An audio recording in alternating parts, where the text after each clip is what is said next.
इसके अलावा ये भारत के पहले शिक्षा मंत्री भी रह चुके थे। 11 नवंबर 1888 को सऊदी अरब के मक्का में हुआ था इनका जन्म।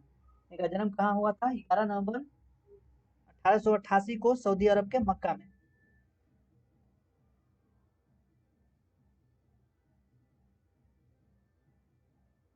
और बाद में 1890 में अपने परिवार के साथ कलकत्ता लौट आए थे। 11 नवंबर को मौलाना अबुल कलाम आजाद जयंती मनाने के लिए शिक्षक दिवस के रूप में मनाया जाता है।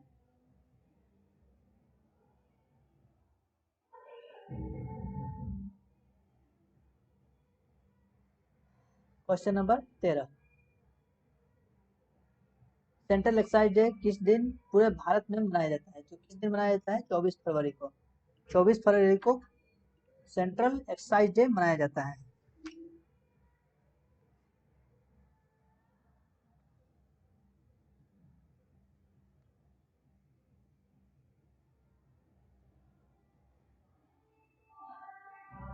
पूरे भारत में हर साल 24 फरवरी को केंद्रीय उत्पाद शुल्क दिवस मनाया जाता है।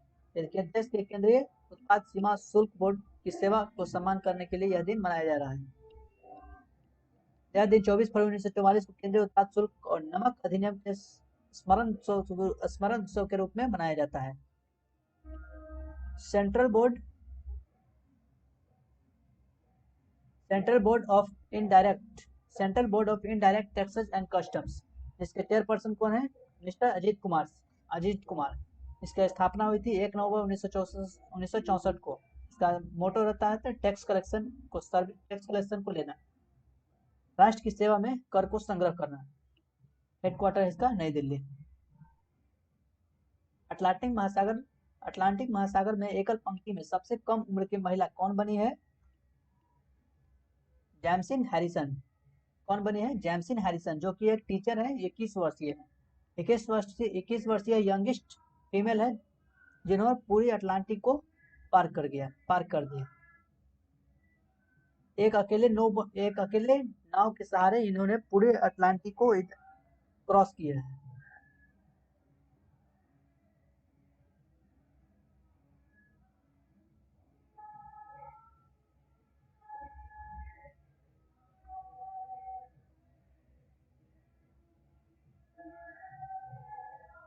उत्तरी यार्कशॉर की एक 21 वर्षीय तैराकी शिक्षिका अटलांटिक महासागर में सबसे कम उम्र की महिला हुई जिन्होंने दिसंबर में यात्रा शुरू की थी।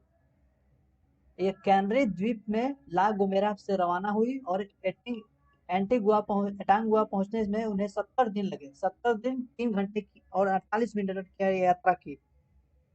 70 दिन 3 घंटे और 48 मिनट की यात्रा के साथ उन्होंने अटलांटिक को पार किया। यूएस की 22 वर्षीय केटी स्पॉट्स थी जिसने 3 जनवरी 14 मार्च 2010 के बीच यात्रा की थी। क्वेश्चन नंबर 15 को देखते हैं। विश्व का सबसे बड़ा क्रिकेट स्टेडियम निम्नलिखित 2 देशों में से किसके बीच अपना पहला अंतर्राष्ट्रीय मैच आयोजित करेगा? तो ये भारत और इंग्लैंड के बीच अभी टेस्ट सीरीज चल रहा है। कहाँ चल रहा है अभी? ये मोटेरा स्टेडियम जिसे सरदार पटेल स्टेडियम भी कहा जाता है, जिन्हें कहा अभी हाल ही में India England third test Motera stadium में किया जाएगा। मोटेरा सरदार पटेल स्टेडियम अब तक का सबसे लार्जेस्ट क्रिकेट स्टेडियम है, जो कि इसका कैपेसिटी कितना है? ये 1.10 लाख, एक बार में 1,10,000 इसमें बैठ सकते हैं। दुनिया का सबसे बड़ा क्रिकेट स्टेडियम है जिसने अपना पहला अंतर्राष्ट्रीय मैच आयोजित करेगा, 24 फरवरी को शुरू किया जाएगा। अभी हाल ही में नरेंद्र मोदी ने इसका नाम बदलकर मोदी स्टेडियम रखा गया है। तो ये थे आज के 15 क्वेश्चन। उम्मीद है आपको बेहतर तरीके से समझ में आया होगा। तो आप ये कमेंट करके बताएंगे कि मोदी क्रिकेट का जो नाम बदल के रखा गया, तो ये क्या ये सही है या गलत है? क्या ये नाम बदलना चाहिए था? जो कि इसके पहले सरदार पटेल स्टेडियम था, जो कि भारत के क्षेत्रों को एकीकृत करने में बहुत बड़ी भूमिका, बिस्मार्क की भूमिका निभाए थे सरदार पटेल। उनका नाम बदलकर क्या मोदी जी का नाम बदल कर रखना क्या सही है? ये आप कमेंट करके बताएंगे। इसके साथ ही अगर कोई सवाल है तो आप कमेंट कर सकते हैं, और नहीं तो थोड़ा सा वेट करें, हम अगले वीडियो में फिर आएंगे।